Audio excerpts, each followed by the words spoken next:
असं वाटत असेल की नाही ह्या पक्षामध्ये आपली कोंडी होते, तर आमचे दरवाजे खुले आहेत असं आम्ही सांगितलेलं आहे.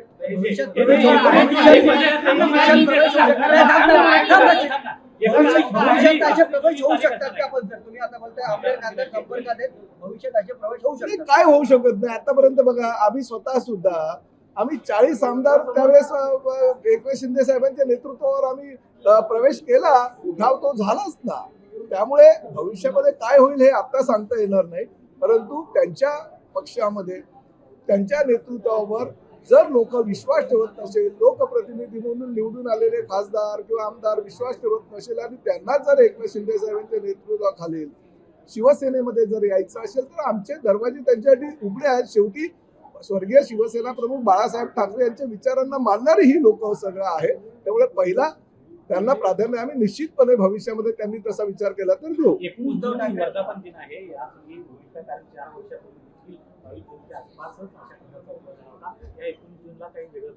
नाही बघा, ज्या वेळेस उठाव झाला होता त्यावेळेस काही 19 जून किंवा वर्धापन दिन नव्हता. उठाव झाला तर आम्ही असा काही दिवस बघून वगैरे उठाव केला नव्हता. त्यामुळे वर्धापन दिनाचा आणि कुठल्याही पक्ष प्रवेशाचा हा काही विषय एकत्रितपणे करून चालणार नाही. या चर्चा होत राहतात. आम्ही स्पष्टपणे सांगतो, आमची भूमिका स्पष्ट आहे. शिवसेना प्रमुख आदरणीय बाळासाहेबांच्या विचारांना मानणारा जो काही शिवसैनिक असेल, त्याच्यामध्ये तो खासदार असू द्या, आमदार असू द्या किंवा कुठलाही लोकप्रतिनिधी असू द्या किंवा सर्वसामान्य शिवसैनिक असू द्या, एकनाथ शिंदे साहेबांच्या नेतृत्वावर त्याचा जर विश्वास असेल तर त्याला आमचे दरवाजे उघडे.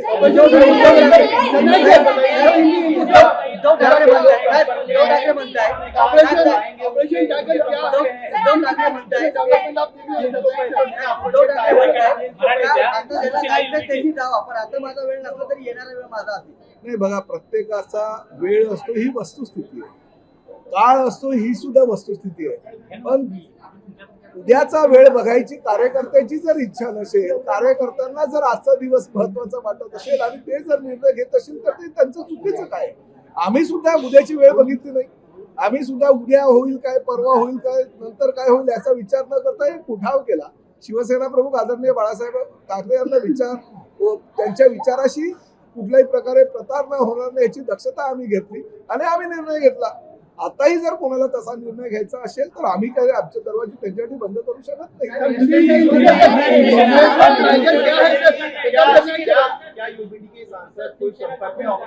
देखिए, ऑपरेशन टाइगर ये हमारा 365 दिन 24 घंटा चलते रहता है. आदरणीय पक्ष के प्रमुख और उप मुख्यमंत्री एकनाथ शिंदे साहब के नेतृत्व के ऊपर और बाला साहब ठाकरे जी के विचारधारा के ऊपर जो भी कार्यकर्ता है, जो भी शिवसैनिक है, चाहे वो नगर सेवक हो, चाहे नगराध्यक्ष हो, चाहे महापौर हो, चाहे आमदार हो, चाहे खासदार हो, उसको अगर शिंदे साहब के नेतृत्व के ऊपर विश्वास है, बाला साहब ठाकरे जी के हिंदुत्व के ऊपर अगर उसको काम करना है, अगर जनता की सेवा करना है, तो उनके लिए हमारे दरवाजे 365 दिन 24 घंटे खुले रहेंगे. आज भी एकनाथ शिंदे साहब हर रोज, हर घंटे, रात को भी 2-2, 3-3 बजे तक हर कार्यकर्ताओं को प्रवेश देते हुए उनको आशीर्वाद देते हैं. उनका जो काम करने का तरीका है वो अलग है. लोगों का अगर वो भाते हैं, लोगों को अगर उनकी कार्य प्रणाली जो है वो अगर पसंद है और उस माध्यम से अगर जो भी पदाधिकारी है या खासदार है या आमदार है या कोई भी नगर सेवक है, वो अगर हमारे पार्टी में आता है तो उनका स्वागत करना हम हमारा कर्तव्य समझते हैं.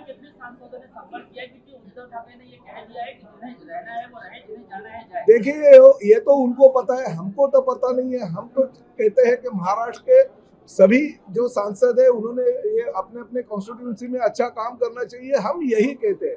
जिनको हमारी विचारधारा के ऊपर काम करना है, शिंदे साहब के ऊपर उनको विश्वास है, बाला साहब ठाकरे जी को विचारधारा जो है वो आगे लेके जाने की जिसको भी दिल में इच्छा है वो हमारे साथ अगर आएंगे उनका स्वागत होगा. दरवाजे 365 दिन 24 घंटे हमारे खुले रहेंगे. जो अच्छा काम करता है, बाला साहब ठाकरे जी का विचारधारा को मानना रहा है, वो सब कार्यकर्ताओं को हमारे दरवाजे खुले.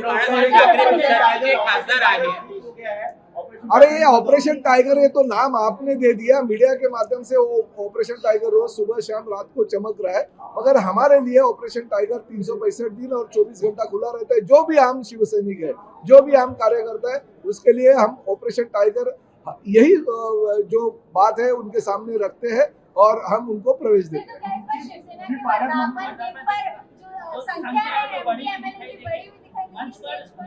नहीं, देखते हैं आगे आगे क्या होता है वो देखते रहेंगे, क्योंकि आज मैं तो कुछ नहीं बोल सकता हूँ। अगर कोई निर्णय हो गया और भविष्य में कुछ अगर हमारी संख्या बढ़ती है तो हमारे लिए भी अच्छी बात है।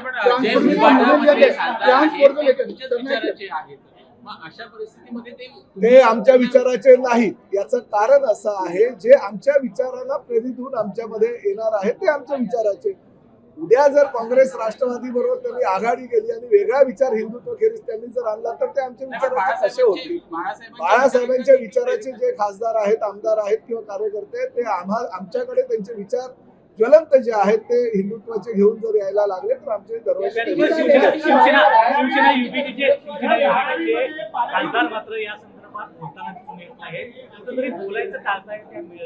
मला त्यांच्याबाबत काही कल्पना नाही। कोणी खासदार तुमच्याबरोबर काय बोलतात याची मला माहिती नाही। मी फक्त एवढंच सांगितलंय की खासदार असू द्या, आमदार असू द्या किंवा कुठलाही शिवसैनिक असू द्या, तो बाळासाहेबांच्या विचारांना मानणारा असेल, एकनाथ शिंदे साहेबांवर जर त्यांचा विश्वास असेल तर त्यांनी प्रवेश करावा, आम्ही त्यांचं स्वागत करू। जो प्रकार घडलेला आहे, मुख्यमंत्री एकनाथ शिंदे यांचं नाव नव्हतं कार्यक्रम, तुम्ही आवाज उठवला, अतिशय दुर्दैवी घटना आहे। आम्ही आमची जी खंत आहे ती माननीय मुख्यमंत्र्यांच्या निदर्शनास वेळोवेळी आणून दिलेली आहे।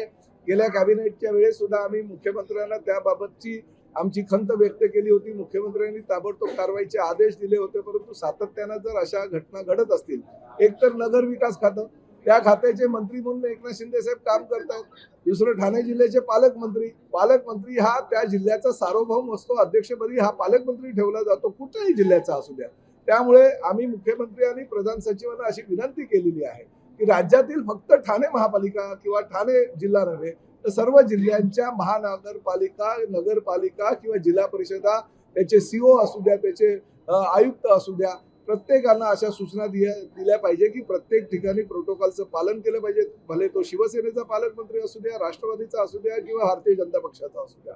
महायुतीचं सरकार आहे, महायुतीच्या सरकारमध्ये अशा छोट्या छोट्या गोष्टींमुळे कुठे वाद निर्माण होणे याची दक्षता ज्या पद्धतीनं नगराध्यक्ष आणि महापौर घेत नसतील तर प्रशासनानं त्यामध्ये किंवा प्रशासकानं त्यामध्ये हस्तक्षेप करून प्रोटोकॉल नुसारच सगळ्या कार्यक्रम पत्रिका छापल्या पाहिजे, अशा प्रकारच्या सूचना आम्ही केलेल्या नाही। या संदर्भात आम्ही चर्चा केली आणि मुख्यमंत्र्यांच्या कानावरती गोष्ट घातलेली आहे। ह्या भविष्यामध्ये अशा काही घटना घडणार नाही याची दक्षता माननीय मुख्यमंत्र्यांनी घेण्याच्या संबंधितांना सूचना केलेल्या